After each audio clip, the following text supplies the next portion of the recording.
ॐ भद्रं कर्णेभिः शृणुयाम देवा भद्रं पश्येमाक्षभिर्यजत्राः स्थिरैरङ्गैस्तुष्टुवागुंसस्तनूभिर्यसेमहि देवहितं सदायुः। ॐ सेना भवतु सहनौ भुनक्तु सह वीर्यं करवावहै तेजस्विनावधीतमस्तु मा विद्विषावहै। ओम शांति शांति शांति। तो कल प्रकरण चल रहा था प्रसादे सर्व दुखानाम हानि रस्योत जायते। इस मानव को जो प्रसन्नता होती है तो उससे सारे दुखों की हानि हो जाती है, सारे दुख समाप्त हो जाते हैं। और प्रसन्न चेत सो या शुहु बुद्धि पर्यवतिष्ठते। प्रसन्न चित्त हो गया तो शीघ्र ही बुद्धि आत्मा में परमात्मा में स्थित हो जाती है, अर्थात उसका पुरुष सार्थक हो गया। तो आप हमेशा ध्यान रखना कि कितने काल तक मैं माने साधन, ध्यान रखें कि प्रसन्न रहता हूँ और कितने काल तक अप्रसन्न रहता हूँ। ये स्वसंवेद्य है। साधन, सारे साधन बहुत काम के हैं, तो अपना निरीक्षण करो।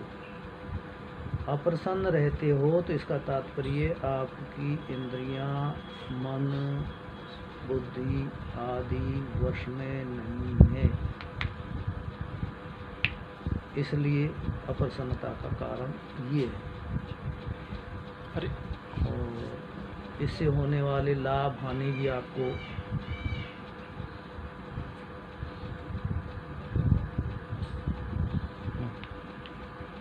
अपने आप ही कल बताए थे।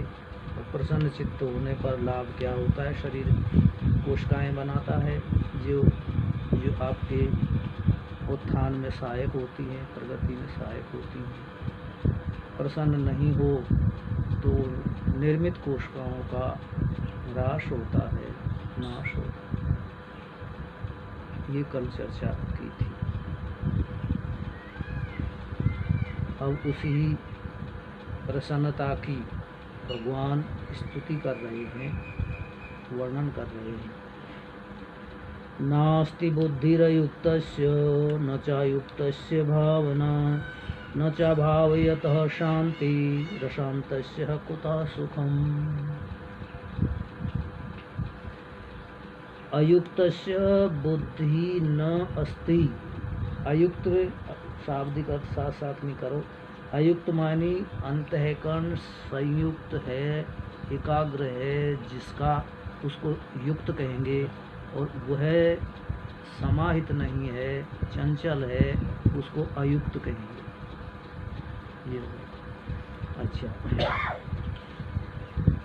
और दूसरा अर्थ युक्त का है कि सर्व व्यवहार सीमित, वह शास्त्रीय अनुकूल हो। सारा व्यवहार सीमित और शास्त्रीय अनुकूल हो, उसे युक्त कहते हैं। और इसके विपरीत अर्थात अशास्त्रीय और असीमित व्यवहार है तो वह अयुक्त है। अपने व्यवहार में घटा करके चलो। ये नहीं अंतःकरण अरे हमारे तो चंचलता है, हमें तो बैठते हैं तो मन वहाँ जाता है, ये जाता है, वो जाता है, उसके लिए युक्त नहीं कहा, उसके लिए अयुक्त नहीं कहा। अयुक्त मानी साधक को जितनी आवश्यकता है मात्र उतना व्यवहार, और वो भी शास्त्रीय व्यवहार। आवश्यकता तो और भी बहुत हो सकती हैं, लेकिन शास्त्रीय व्यवहार। अच्छा,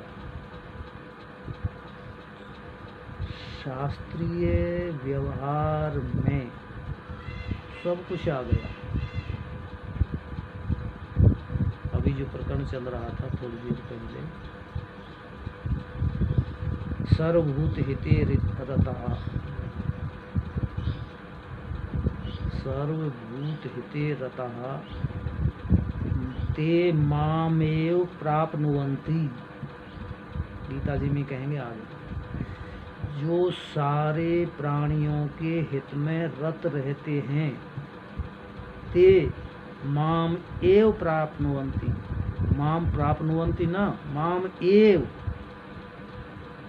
निर्धारण भगवान कह रहे हैं, प्रतिज्ञा करके कह रहे हैं, बिल्कुल झूठ नहीं बोलते हैं। ये आप समझ रहे होंगे, जानते होंगे, मानते होंगे। तो वही भगवान कहते हैं कि जो सारे प्राणियों के हित में रत रहते हैं ते मामेव प्राप्नुवन्ति, वो मुझको ही प्राप्त होते हैं।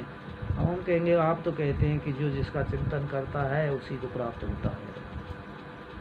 तो जब हम भूतों के हित में रत हैं तो भूतों का चिंतन होगा। प्राणियों का, भूत मान प्राणी, प्राणियों का चिंतन करें तो प्राणियों में हमारी आसक्ति होगी। लगा बोलो ना, भगवान कह रहे हैं कि ऐसा नहीं है। क्यों नहीं है? कि जो प्राणियों का हित है वह मेरा हित है, वो मेरा ही प्रतिनिधित्व कर रहे हैं।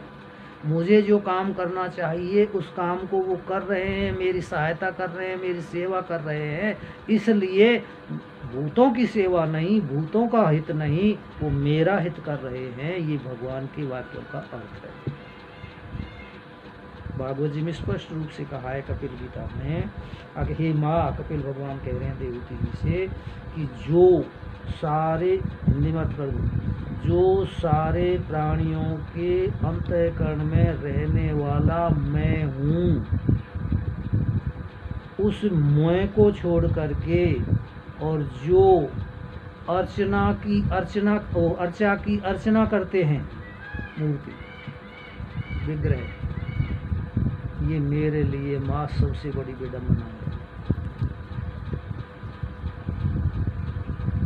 समझ लो, आप खंडन है, मंडन है, आप अपवाद है, आरोप है, ये आप लगाते हैं। ये भागवत जी में वहाँ भी भगवान के ही वाक्य है और ये भी भगवान के ही वाक्य है। तो इस भाव से भगवान के मान करके और करने वाले को भी भगवान का मान करके, है भगवान का मानो या मत मानो, जिसको आप अपना मान रहे हैं, शरीर से ही तो होती है ये सेवा पूजा, जिसको आप अपना मान रहे हैं, आप बिल्कुल लिख लो, हृदय में से निकाल दो। आपका इस शरीर में अंग तो दूर रहा, लेकिन एक बाल भी नहीं है बाल नहीं हो सकता है, आप कह सकते हैं, तो ठीक है, किसका है? तो फिर ये भगवान का है।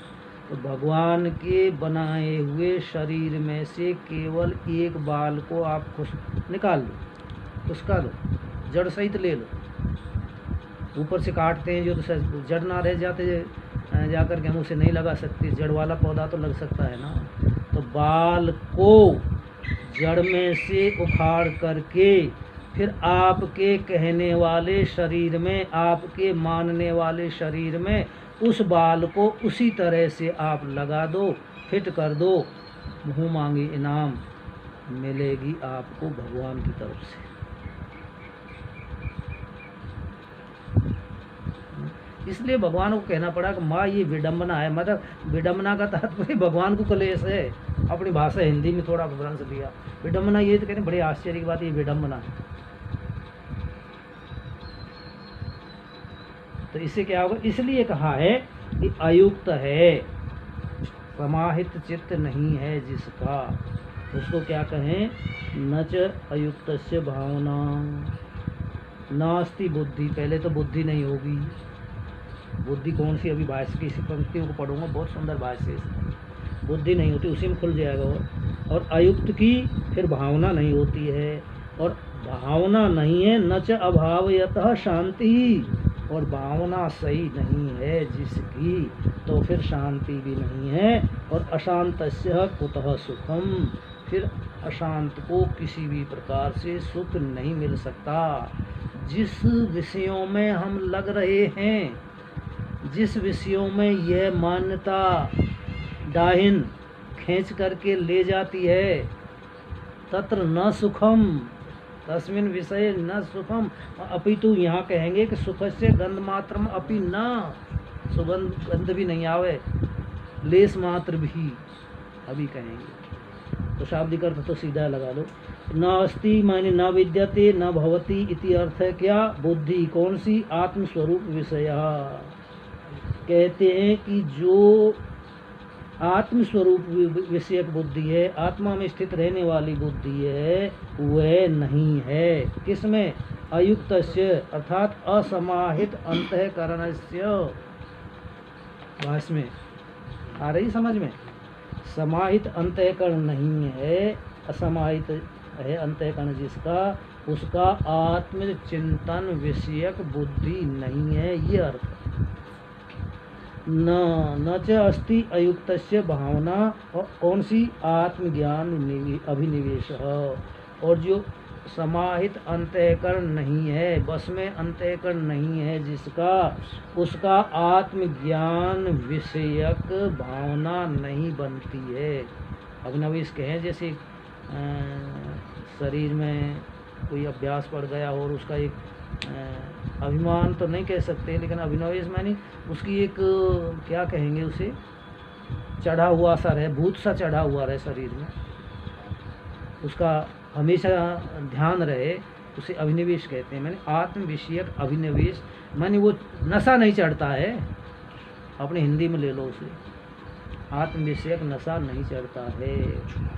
तथा न च अस्ति अभावयतः आत्मज्ञान अभिनिवेशम अपूर्वतः, और फिर भावना न होने के कारण आत्मज्ञान के अभिनिवेश को न करते हुए शांति मानी उपशमः न, फिर शांति भी नहीं है। आत्मज्ञान या आत्मस्वरूप विषयक चिंतन, मनन, भावना, कथन आदि नहीं है तो शांति अपि नास्ति, उपशम शांति नहीं है। अब लगा लो क्यों नहीं है कि आत्मा से अतिरिक्त हमारी भावना कहीं और जगह लग रही है।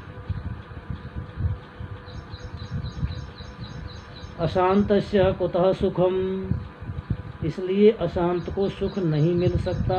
इंद्रियाणाम ही विषय सेवा तृष्णा तो निवृत्ति या तत् सुखम, सुख की परिभाषा बता रहे हैं कि इंद्रियों की जो विषय की सेवा करने की तृष्णा है, सेवा है, आप तो समझ रहे हैं, विषय हमारी सेवा कर रहे हैं। शंकराचार्य जी कहते हैं आप जो विषयों की सेवा कर रहे हैं और उससे जो आपकी तृष्णा सेवा करने मानी सेवा करके निर्चु हो गए, नहीं, तृष्णा और भी करूं सेवा, इसकी अर्थ सहज लगा कर एकाग्र होकर के समझना, सेवा और करूं और करूं और करूं और करूं, माने उस सेवा की कभी पूर्ति नहीं होती है।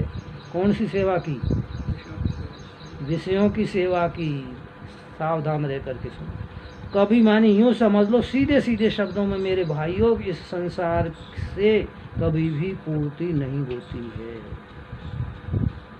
अपनी भाषा। तो तृष्णा निवृत्ति ही वह सुख है, और उसकी निवृत्ति न होना असुख है, दुख है।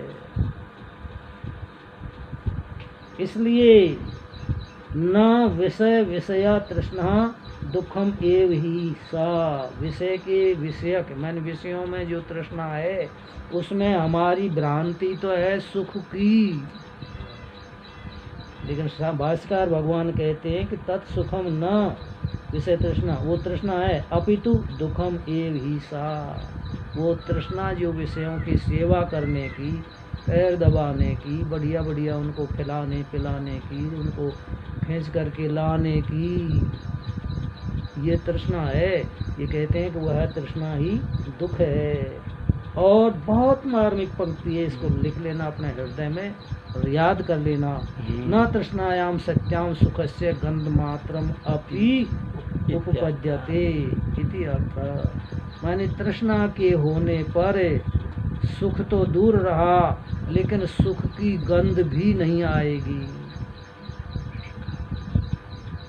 ये अर्थ है।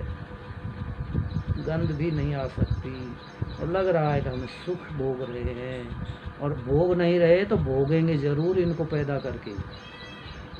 ये भावना है, ये अभावना है।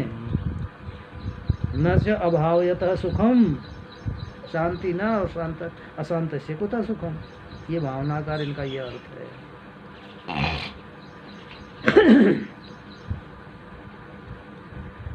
अच्छा, अब अयुक्तस्य बुद्धि नास्ति, ये कहिए ना शुरुआत में, अयुक्तस्य बुद्धि नास्ति पहला ही चरण है पूर्व श्लोक का। तो उसके विषय में आगे कह रहे हैं भगवान स्वयं, इंद्रियाणाम ही चरताम यन्मनोनुविधीयते तदस्य हरति प्रज्ञां वायुर्नावमिवाम्भसि।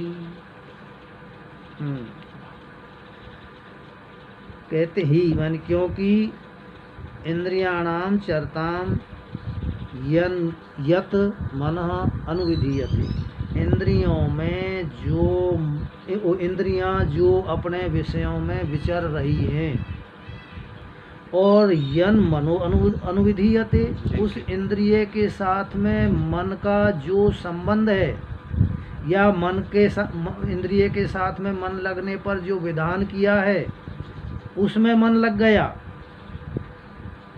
जैसे रूप को देखना इंद्रिय नेत्र इंद्रिय का काम है, और यदि मन न अनुविधीयते, मन इसके साथ में नहीं लगता है, तो वह नेत्र इंद्रिय रूप को विषय नहीं कर सकती। प्राथमिक विद्यार्थी के नहीं समझ में आया, मैं तो खूब अनुभव कर करके बैठे हैं अच्छी प्रकार से। मानो आपका इकलौता पुत्र है और मेले में खो गया, भीड़ में खो गया, नहीं गया। और अब कितनी व्याकुलता हो रही है आपको, आपको हर उस उम्र के बालक में अपने ही पुत्र के दर्शन होते हैं, क्योंकि मन अब वहाँ लग रहा है। अच्छा, उस अवस्था में यदि कोई आपका परिचय का व्यक्ति भी मिलता है तो आप विचार करके देखना, उसकी भी बाद में स्मृति नहीं होती है, मिलाक नहीं मिला था। शरीर से थोड़ा बहुत भले ही जानकारी ऐसी हो गई, लेकिन मिलाक नहीं मिला ये पता ही नहीं, क्योंकि अपने बालक की पर दृष्टि है। तो मानी उस परिचित व्यक्ति को नेत्र देख तो रहे थे, लेकिन नेत्रों के साथ में मन नहीं था। मन कहाँ था? बालक के साथ में, खोए हुए बालक के साथ में लगा हुआ था। मन नहीं था, तो नेत्र इंद्रिय देखते हुए भी नहीं देखती। तो ऐसे ही भगवान कहते कि इंद्रियाणाम ही चरताम, चरताम मानी विचरताम, इंद्रियां अपने विषयों में बरत रही हैं, और उस विषय करते समय उस इंद्रिय के साथ में मन अनुविधीयते, अनुमान बाद में विधीयते मान विधान किया है जो, उसके साथ में लग लेता है, तो तद अस्य हरति प्रज्ञा। लो साहब, चोरी हो गई बुद्धि की। दोनों मिलकर के, मन और इंद्रिय वो है, दोनों मिलकर के इसकी प्रज्ञा का अपहरण कर लेती है। बुद्धि प्रज्ञा मानी जिससे परमात्मा की प्राप्ति होती, अच्छी प्रकर्षेण ज्ञायते, जिससे अच्छी प्रकार से जाना जाता है, वह बुद्धि नहीं रहती है, उसका अपहरण हो जाता है। और कैसे हो जाता है कि वायुर नावम एव अम्बसी, एव अम्बसी नावम वायु, जैसे जल में चलने वाली नाव को वायु खींच करके अपनी ओर ले जाती है, अपने पक्ष में कर लेती है। राम राम राम राम। जो बुद्धि परमात्मा की ओर लगी हुई थी, परमात्मा का चिंतन मनन कर रही थी, उस बुद्धि को खींच करके अपनी ओर संसार की ओर ले गए। नाव कहाँ जाना चाह रही थी? गंतव्य स्थान पर। विपरीत वायु आ गई, कहाँ ले गई? उल्टे स्थान पर जाएगी, क्योंकि वायु नाव को तो चलना है, शक्ति है उसमें तो ऐसी, तो बुद्धि को तो निश्चय करना है। लेकिन क्या निश्चय करना चाहती थी? कवने अवसर का भयऊ गयऊ नार विश्वास, कवने अवसर का भयऊ, क्या होना था? राम राज आना था जीवन में। आपके जीवन में भी राम राज मानी ब्रह्म निष्ठा आनी थी, और उसकी जगह जा करके जगत निष्ठा आ गई।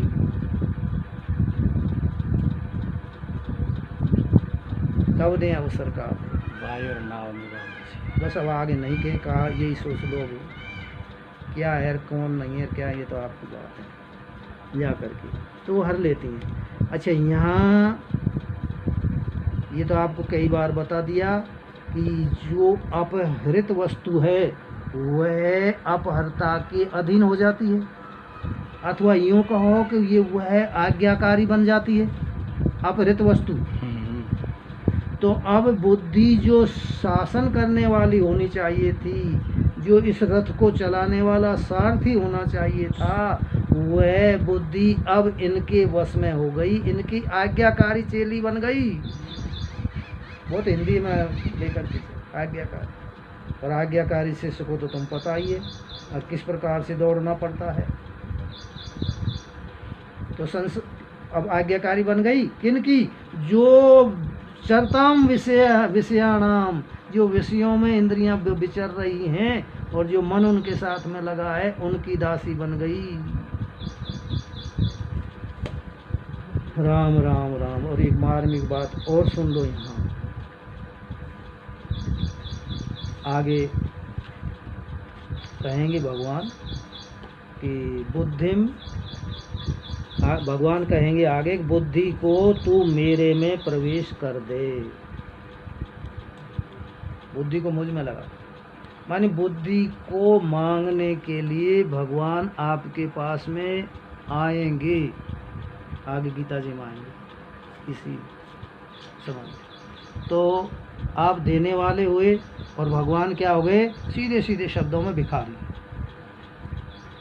कोई उनको ये मत समझना भगवान को भिखारी बनने में लज्जा आ रही हुई, नहीं, लज्जा नहीं आ रही कि कैसे भी करके इसका भला हो जाए, मैंने जिस काम के लिए भेजा है उस काम को कर ले, मुझे भिखारी बनने में कोई भी लज्जा नहीं है। भगवान भिखारी बन करके आएंगे। अब तू तेरी बुद्धि दे दे मुझे। मय्येव मन आदत स्व मयि बुद्धि निवेशय। हाँ, आ रही बात समझ। तो अब यह भगवान भिखारी बन करके आए, और भगवान को यदि हमने खाली हाथ लौटा दिया तो याचक बलि ने सर्वस्व दान कर दिया, लेकिन भगवान को खाली हाथ नहीं लौटने दिया। ये कुछ आगे जाकर के देखो, धर्मात्माओं को सबको हरिश्चंद्र ने सब कुछ बलिदान कर दिया, लेकिन वो भगवान ही बन करके आए थे वे। या धर्म लगा लो, भगवान सत्य धर्म ये अलग नहीं है, एक ही बात है, खाली हाथ नहीं लौटाने दिया। इसलिए आज तक भी उनकी गाथाएं गाई जाती हैं, गाथाएं अमर हो गई, और उस समय भी वे अमर हो गई भगवान को दिया जिससे। और अरे नारायण, हम कितने हठभागी हैं जो भगवान को खाली हाथ लौटा रहे हैं। खाली हाथ देते हैं कि बुद्धि का तो अपहरण हो गया, है ही नहीं हमारे पास में, दे तो दें क्या? स्वयं जो कहते हैं ना, कहावत है कि घर में तो चूहे एकादशी मना रहे हैं और भिखारी को जा करके फिर देव मिष्ठान कहाँ से देंगे? तो जब बुद्धि हमारे पास में है ही नहीं, रही नहीं, पहले ही खो गई, तो फिर अब उसके लिए भगवान को कहाँ से दें? भगवान खाली हाथ जाएंगे। और समझ लो, भगवान का खाली हाथ जाना व्यर्थ नहीं जाता। वो कुछ भी कह कर के नहीं जा रहे, माने आपसे कह कुछ भी नहीं रहे हैं, लेकिन ये समझ लो मेरे भाइयों, भिखारी का अपमान करना, सर्वनाश करना, अपना सर्वनाश करना ही है। मार्मिक अर्थ समझते जाना। और यदि भगवान को हम खाली हाथ न जाने दें, हाँ समझ लो सज्जनों, यदि हम उस परमात्मा की अतिरिक्त कहीं भी लगे हुए हैं तो भगवान को खाली हाथ जाना ही पड़ेगा। कहीं भी हमने बुद्धि को लगा रखी है तो, और जहाँ बुद्धि को लगा रखी है समझ लो वो आपको भस्मीभूत करके छोड़ेंगे। जब तक कुचल करके, जैसे सर्प को कुचलते हैं, थोड़ा सा भी वो हिलता करता रहता है ना, तब तक डंडे मारते रहते हैं। इसी तरह से थोड़ी सी भी आप में दम दिखेगी तब तक आपके लिए कुचलते हुए नहीं रुकेंगे। नहीं रुकेंगे।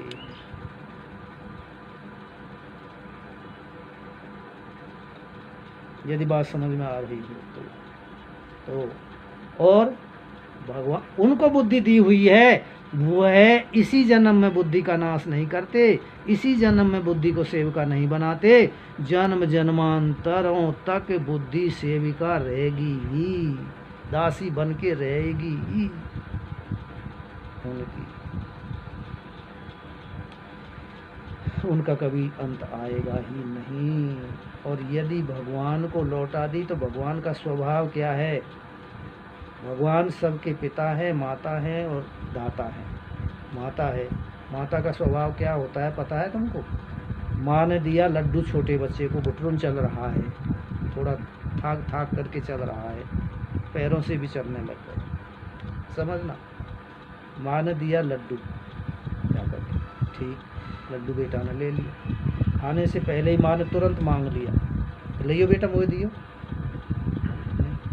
अब बेटा सब तरह के हैं, तुरंत ही लेकर के मैं खाऊंगा यार, तो नहीं देता है तो बताओ माँ को गुस्सा आएगा कि नहीं आएगा? विचार करके देखो, आएगा ना, आपको गुस्सा आएगा। और माँ को यदि उस बच्चे ने उस लड्डू को दे दिया तो रोजाना जितने भी लड्डू हैं उस बच्चे के लिए ही देगी माँ, सबसे पहले उस बच्चे को देगी। एक लड्डू की जगह अनंत गुना करके माँ लौटाएगी भाई। और दिया हुआ किसका है? माँ का ही तो है, उसी का दिया हुआ है मेरे भाइयों। खोल लो कान खोल करके सुन लो। और उसी के दिए हुए को यदि उसी को हम दे देते हैं तो फिर वह आपको अनंत गुना करके वापस देगा। वह तो बिल्कुल इच्छा रहित है, निष्काम है, भूख वाकू है ही नहीं, आपका आपको ही मिलेगा। लेकिन केवल वो चाहता है क्या? भावना। ये भावना, इसका भाव क्या है? सब कुछ आ गया, भाव का पता लग गया। जैसे माँ को पता लगता है, ऐसे भगवान को तो खैर है ही, वहाँ सब जगह ही बैठे, भगवान तो वहीं बैठे हैं जहाँ से आपका भाव बनता है बिगड़ता है, वहीं देख रहे हैं। आपको पीछे पता लगेगा, भगवान को पहले लग गया बिगड़ने जा रहा है, सुधरने भाव। तो अब आपको इसका मनन करना, विचार करना सुंदर है। और आगे कहते हैं फिर भगवान, तस्माद् यस्य महाबाहो निगृहीतानि सर्वशः इंद्रियाणि इंद्रियार्थेभ्यः तस्य प्रज्ञा प्रतिष्ठिता। ये प्रज्ञा प्रतिष्ठिता माने भगवान को दे दी बुद्धि। अब आप निश्चिंत रहो, ये भगवान का काम है। वो क्या करेंगे? ददामि बुद्धि योगम तम येन माम उपयान्ति, कि ये करेंगे भाई। आपने बुद्धि दी है, वो बुद्धि को योग देंगे।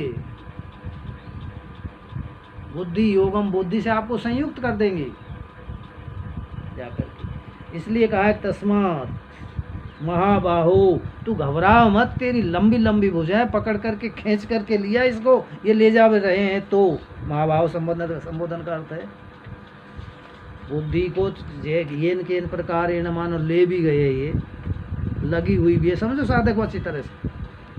नहीं तो तुम महाबाहु, जितनी लंबी ज़्यादा भुजा होंगी वहाँ से उतनी दूर से तो खींच करके ले आओगे, तो तुम महाबाहु है, तो खींच करके लिया उसे जो जा रही है उनमें।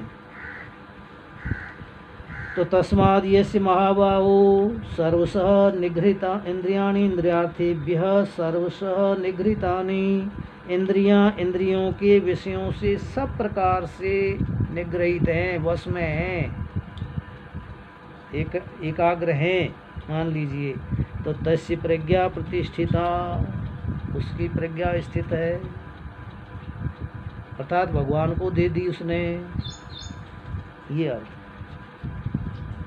हाँ, अब इसका भाष्य बहुत अच्छा है, नीचे वो पूर्व श्लोक की अवतरणिका है, नीचे 68 के नीचे। यह अयम लौकिको वैदिकः च व्यवहारः स उत्पन्न विवेक ज्ञानस्य स्थित प्रज्ञस्य अविद्या कार्यत्वात् अविद्या निवृत्तौ निवर्तते।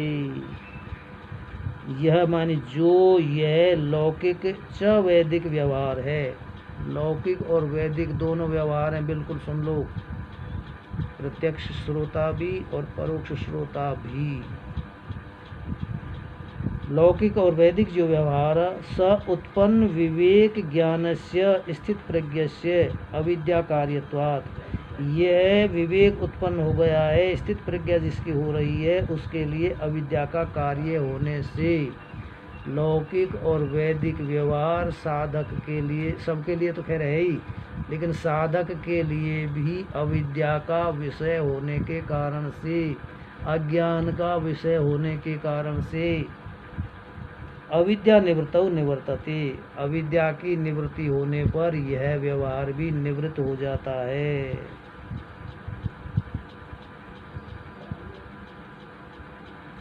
अध्यास होने पर भी, भाष्य में पंक्ति है यहाँ ब्रह्मसूत्र में, अध्यास होने पर व्यवहार है, अध्यास की निवृत्ति होने पर व्यवहार की भी निवृत्ति हो जाती है। और अध्यास मायनी मोह, अध्यास मायनी विपरीत बुद्धि। निवर्तति अविद्यायाः च विद्या विरोधात् निवृत्ति इति एतम अर्थम स्फुटीकरण कुर्वन् आहा। भगवान आगे कहते हैं कि अविद्यायाः च विद्या विरोधात्, अविद्याकार विद्या का विरोध होने के कारण से, ज्ञान अज्ञान का विरोध है तो प्रतिपक्षी है ही, निवृत्ति उसकी निवृत्ति हो जाती है। इति एतम अर्थम, इस अर्थ को और स्पष्ट करते हुए अगले श्लोक से भगवान कह रहे हैं। और यही बात भागवत जी में भी कही है, कान खोल लो, बहुत अच्छी बात आ रही है। हम जो अपनी बुद्धि खोयों को दे रहे हैं, उसकी अपेक्षा उस बुद्धि को बुद्धिमान को दो। इस अलग हो गया होगा तो बुद्धिमान को दो। इसके लिए बुद्धिमान को क्यों नहीं दी जा रही है? और बुद्धिमान को देंगे तो वो बुद्धिमान क्या करेगा? त्रैवर्गिक आयास अस्मत्पतिर्विधत्ते पुरुषस्य शक्र, त्रैवर्गिक आयास विघातम अस्मत्पतिर्विधत्तस्य शक्र, ततः अन्मेयो भगवत प्रसादो यो दुर्लभो अकिंचन गोचरो अन्यहि। वृत्रासुर और इंद्र के संवाद में है। हे इंद्र, वृत्रासुर कह रहे हैं भागवत जी, और यहाँ हम आपसे कह नहीं रहे, निवेदन कर रहे हैं, मान लो तो। त्रैवर्गिक आयास, तीन प्रकार का पुरुषार्थ, चार हैं, तीन को लिया है, अर्थ, धर्म और काम। अर्थ, धर्म, काम मानी भोग। त्रैवर्गिक आयास अस्मत्पतिर विधत्ते पुरुषस्य शक्र, अपने हमारे जो पति देवता हैं भगवान स्वामी, वे इसके तीनों पुरुषार्थों को विघातम, घात नहीं विघात, मिट्टी में मिट्टी मिला देते हैं, समाप्त कर देते हैं। तीनों पुरुषार्थों को, अब सब आ गए तीनों पुरुषार्थों में, तो जो जहाँ उड़ान है वहाँ से समझ लो। बहाना लेते हैं हम, हमारी वासना बहाना लुआती है, वो तो भाई ढक्कन डालती है, उसके ऊपर कवच डालती है, वासना सुरक्षित रहने के लिए कर रही है, ये काम करवा रही है। क्यों? अपहरित हो गई। तो विघातम अस्मत्पतिर विधत्ते पुरुषस्य, पुरुष के, और पुरुष कौन है? जो उसका है वही पुरुष है, उसका नहीं है वो पुरुष नहीं है, उसके विपरीत है। पुरुष के को तीनों प्रकार के पुरुषार्थों को नष्ट करते हैं। तथा तीनों प्रकार के पुरुषार्थ जिसके नष्ट, तथा मानी तीनों प्रकार के पुरुषार्थ नष्ट हो गए हैं जिसके भगवत प्रसादो अनुमेय, समझ लेना कि इसके ऊपर भगवान की कृपा हो गई है, भगवान का प्रसाद मिल गया इसको, ऐसा अनुमान लगा। भगवान का प्रसाद मिल गया, और अब हम भगवान के प्रसाद को ठुकरा करके, न लेना नहीं, ठोकर मार करके, जब आपको सारे साधन सुलभ है, शरीर भी योग्य है, बुद्धि भी योग्य है, शिक्षा भी है, और साधने वाले भी हैं, नहीं, जानकारी भी है, और फिर भी भगवान के प्रसाद को स्वीकार ना करना, भगवान के प्रसाद को ठुकराना है कि नहीं? सांची सांची बात बताओ जी,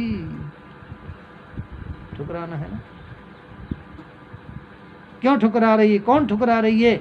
वही बुद्धि जिसकी चोरी हो गई।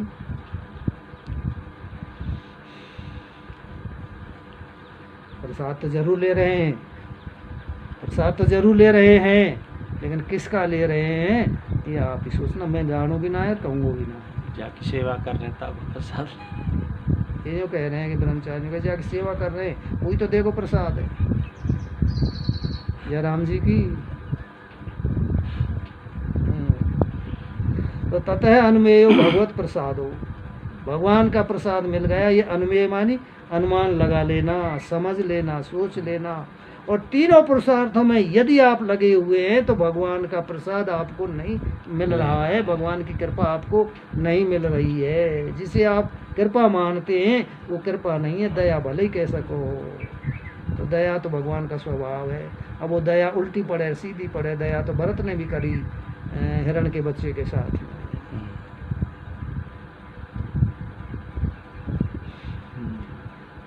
इसलिए ततो अन्वय यो दुर्लभ हो, वो यो मानी जो भगवान का प्रसाद है बहुत दुर्लभ है। तो फिर बोलो काय को हम प्रयास करें? बोलो नहीं, अकिंचन गोचरो अन्य ही। किनको दुर्लभ है? जो अकिंचन गोचर नहीं है। अकिंचन माने लेस मात्र भी भगवान के अतिरिक्त और कोई आकांक्षा नहीं है, जिसकी अकिंचन है। ये तो आप खूब अनुभव करके बैठे, जो आपका मुख्य विषय कभी बन जाता है, जो लक्ष्य बन जाता है, रात दिन मान अपमान हानि लाभ, न धन दिखे उसमें, न जन दिखे, न तन दिखे अपना, जो भी उद्देश्य बन जाता है नहीं?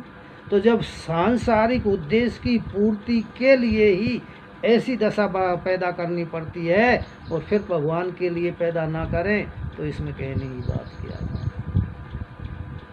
यो दुर्लभो अकिंचन गोचरो अन्य ही। अकिंचन लेस मात्र भी और विषय की, राम ही केवल प्रेम प्यारा, यूं मान लो, केवल एक में ही लगा हुआ है। रात के तुम्हारे प्रश्न का भी यही उत्तर है, एक में लगा हुआ। उसको प्रसाद मिल गया, प्रसाद नहीं झिक्के खाओ खूब।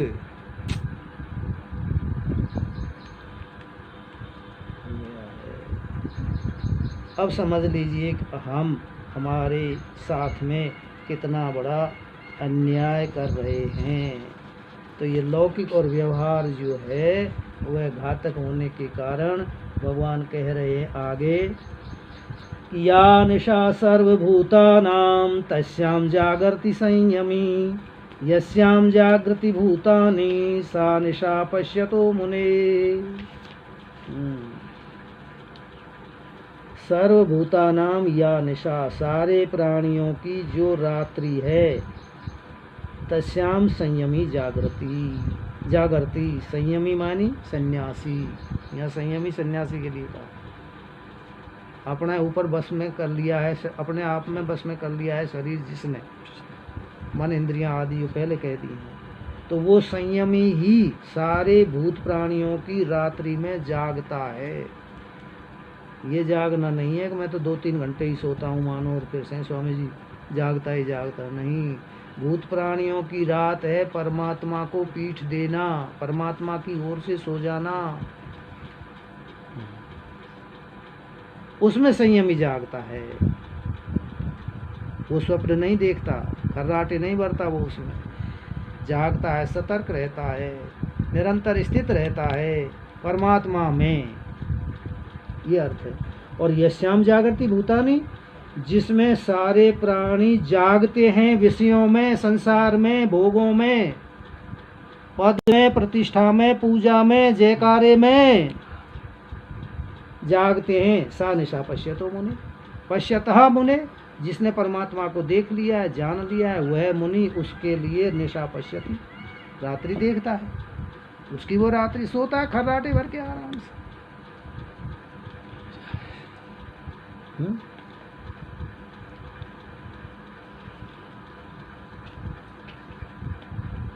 आइए आगे चलो। विदुषः त्यक्त ऐषणस्य स्थित प्रज्ञस्य यते एव मोक्ष प्राप्ति न तु असन्यासिनः काम कामिनः इति एतम अर्थम दृष्टांतेन प्रतिपादयिष्यन् आहा भगवान। भूमिका है ऊपर ये 70वें की, फिर बोलूँगा भाई, किन्हीं को नहीं मिला। अवतरण का है शंकराचार्य जी। वैसे शंकराचार्य जी के भाष्य के अर्थ को लेकर के ही चलने का प्रयास किया जा रहा है। कोई विशेष पंक्तियां हैं, उन पर आपको लिखित ध्यान दिला दें। तो विदुषः त्यक्त ऐषणस्य, जो विद्वान जिसने सारी ऐषणाओं को त्याग दिया है, अर्थ बाद में करूँगा, ऐषणा आ गई, ध्यान दो, पुस्तक से हट जाओ। त्यक्त ऐषणः, ऐषणा 3 है, एक दिन और बताया। वित्त ऐषणायाश्च, पुत्र ऐषणायाश्च, लोक ऐषणायाश्च, व्युत्थाय। बस आगे मत बढ़ो, बस की बात नहीं, आगे बढ़ने की दम नहीं है ना। ध्यान दो लालाओ, अच्छी प्रकार से ध्यान दो। तो ऐषणा 3 है, और ये कहते हैं त्यक्त ऐषणा, तीनों ऐषणा त्याग दिए जिसने। अब यहाँ एक मार्मिक गंभीर बात समझ में आई है कि पुत्र ऐषणा, आप विचार करके देखो अच्छी तरह से, आप कहेंगे, आपकी समझ में आ रही, हमारी बिल्कुल तो नहीं कह सकते कि बिल्कुल नहीं है, लेकिन पुत्र ऐषणा त्यक्त ही है। अर्थ को बहुत अच्छा अर्थ निकलेगा इसमें हमारा, वो तो त्यक्त ही है। वित्त ऐषणा, वो भी हमारी कोई नहीं धन की, लेकिन लोक ऐषणा ये जरूर है, थोड़ी सी, पहाड़ का पहाड़ है, दिख बता रहे हैं थोड़ी सी ये है। अब क्यों है इनमें इतना अंतर? लोक ऐषणा आपको दिख रही है, लेकिन पुत्र ऐषणा और वित्त ऐषणा आपको नहीं दिख रही। क्यों नहीं दिख रही? पुत्र हो गए जो हो गए, अब तो वो घटे ना बढ़े, ऐषणा का ही कोई नहीं।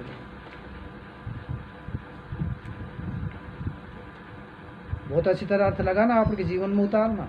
अब उनमें तो ऐषणा न्यू नहीं है, उनका चिंतन मनन की जरूरत ही ना है, वो तो हो गए जो हो गए।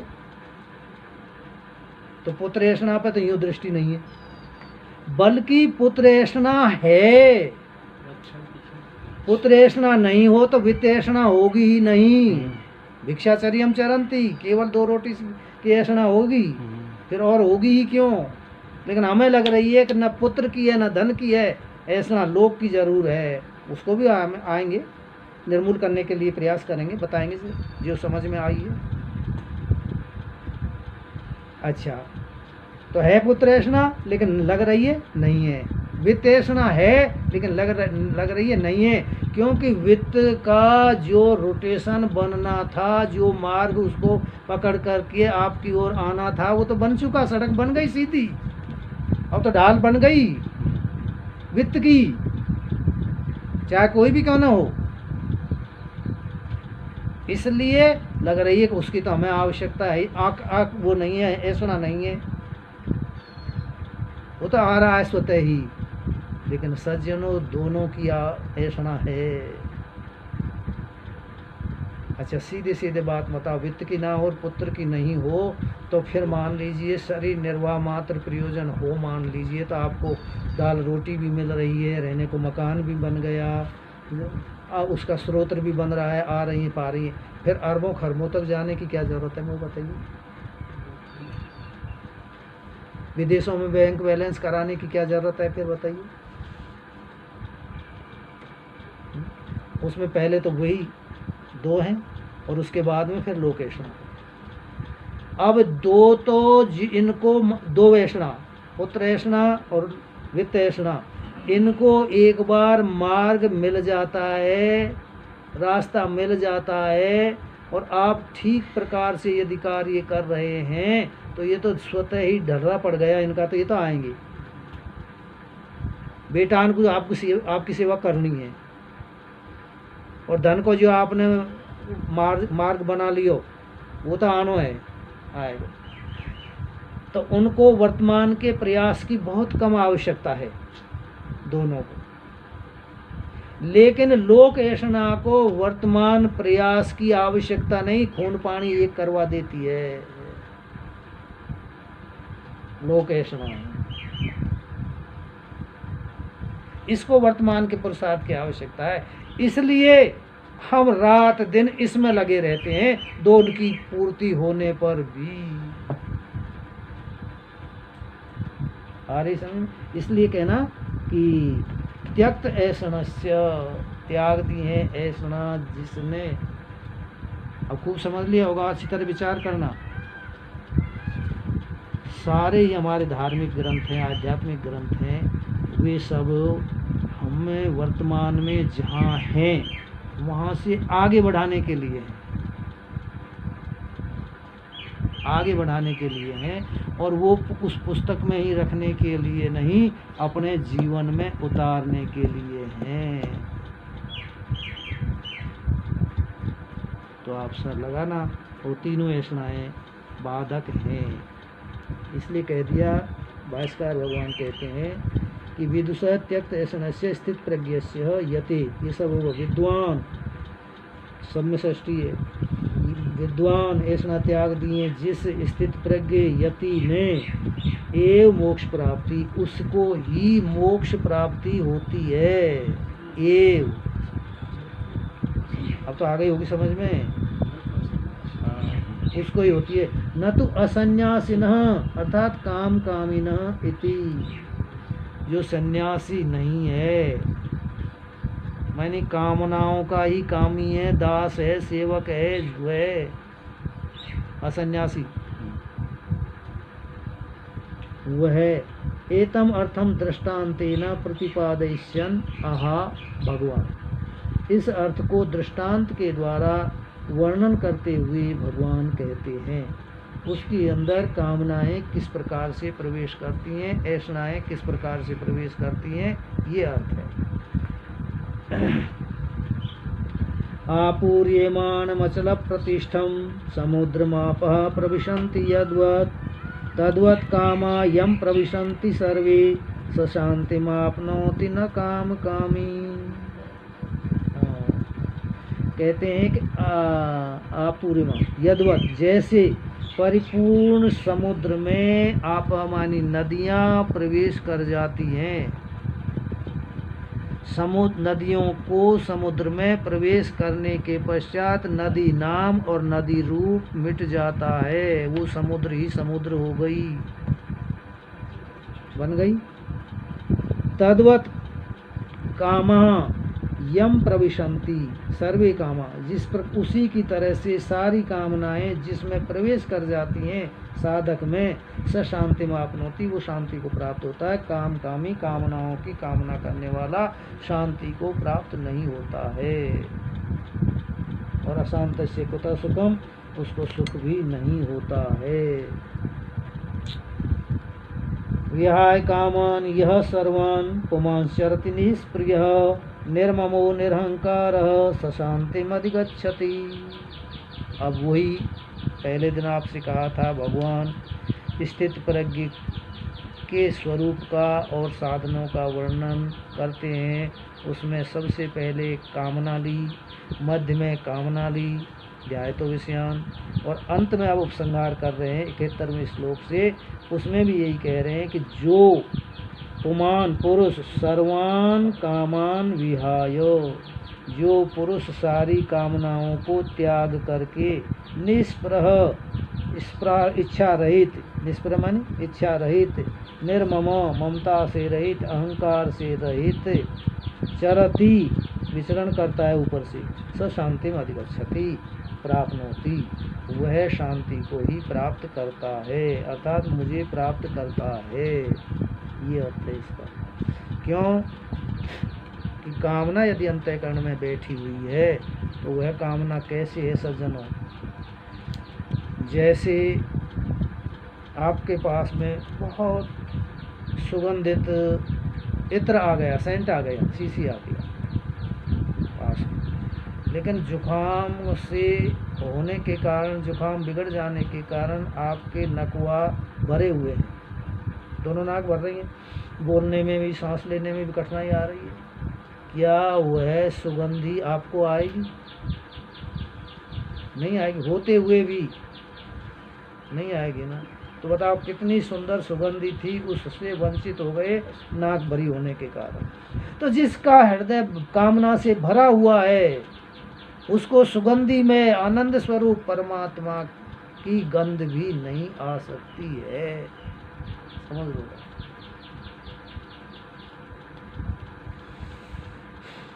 ये अर्थ है इसका।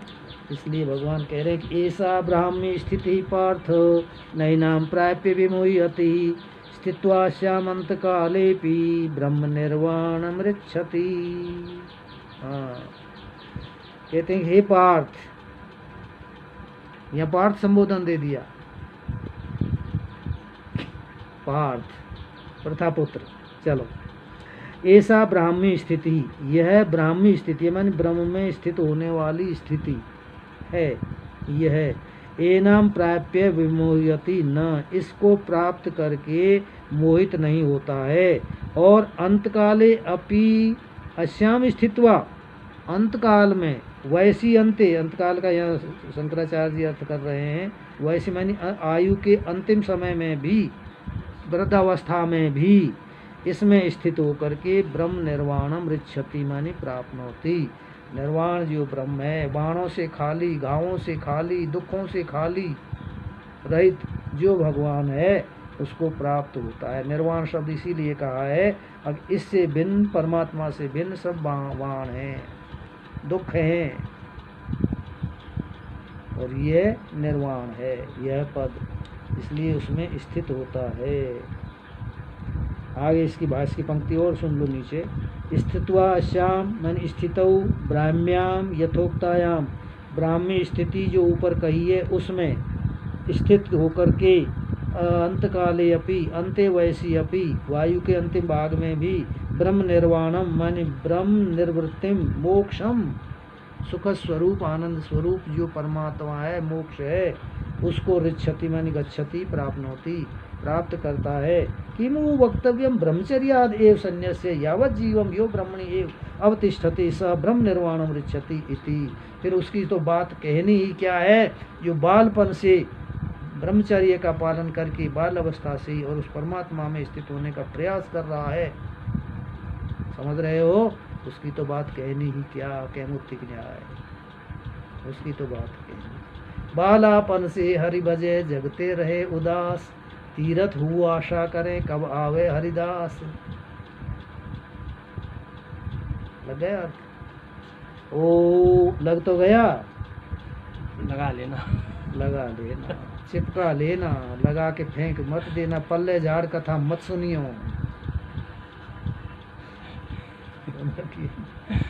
दृष्टांत कथावाचक दें, कभी सुन लेना कथा में, जो कुछ पल्ले झाड़ का नहीं, लगना चाहिए, लग जाए, चिपक करके आ जाए कथा, वो तो कथा नहीं तो व्यथा है। ओम पूर्णमदः पूर्णमिदं पूर्णात् पूर्णमुदच्यते पूर्णस्य पूर्णमादाय पूर्णमेवावशिष्यते। सर्वे भवन्तु सुखिनः, सर्वे सन्तु निरामया, सर्वे भद्राणि पश्यन्तु मा कश्चित् दुःखभाग् भवेत्। ओम शांति शांति सुशांतिर्भवतु।